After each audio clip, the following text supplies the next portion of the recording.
Companies House have just announced a big change, and it means your company profits could be made public for anyone to see. It could be your competitors, your tenants, anyone who looks you up.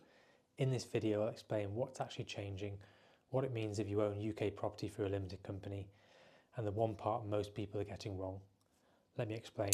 At the moment, if you run a small company, you can file what's called Filleted Accounts. This basically means you submit a full set of accounts to HMRC, which includes a balance sheet and a profit and loss statement. But to Companies House, you only submit Filleted Accounts. That basically means you only show your balance sheet. Profit and loss statement, which is omitted. This means that for a small company, you can remain relatively anonymous because there's a lot less information shared on a balance sheet than there is when you also include a profit and loss statement. Quick explainer then. Balance sheet is basically showing what a company owns, its assets, what it owes, its liabilities, and then what's left when you subtract the liabilities from the assets, which is the equity. Profit and loss statement shows all of the income which a company makes, all of its expenses, and then what's left after, which is its profit. So you can clearly see that if you have profit and loss and a balance sheet, you can form a lot more information about a company than if you just have access to a balance sheet. The plan then under the Economic Crime and Corporate Transparency Act was to scrap the ability to submit just a balance sheet only. Small and micro companies are going to have to then file and share a full profit and loss account, which would be available on the public register, meaning that anyone can go and look at your company information. This was originally due to take place in April 2027, and that caused a lot of concern. So because of this, it got paused at the start of this year.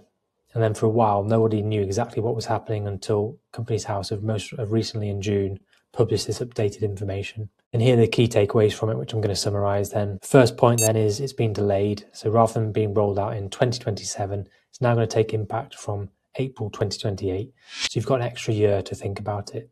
The second point is, and probably the best news for small company owners, is that you're now going to have an option to opt out of sharing your profit and loss statement. So you're not going to be forced to share your profit and loss statement in the public domain. There's a lot more information to follow on how that's actually going to look in practice, but the good news is that the intent is clearly there. Actually, from April 2028, every company is going to be required to submit its accounts using commercial software. That basically means the free Companies House web filing service is no longer going to be available. It's going to be closed. And also that'll be the end to paper filing. Abridged accounts are being scrapped as well. So if you currently file your own manually or through the free Companies House service, that's a key change that's going to affect you. That realistically pushes into using an accountant, unless you want to go and start looking to find your own compliance software. But I would argue as a property investor, you've got better things to do with your time than to try and learn how to submit accounts. Really focus on your next property deal instead. To summarise then, from April 2028, small companies will have to file a profit and loss account, but you'll be able to opt out of it being published publicly. So your profits can stay private from competitors and tenants, even though Companies House and HMRC will still see this information. The change that affects everyone is the move to software-only filing. I send out tips like this every Saturday, breaking down the changes that actually matter. There's a link below if you want to join.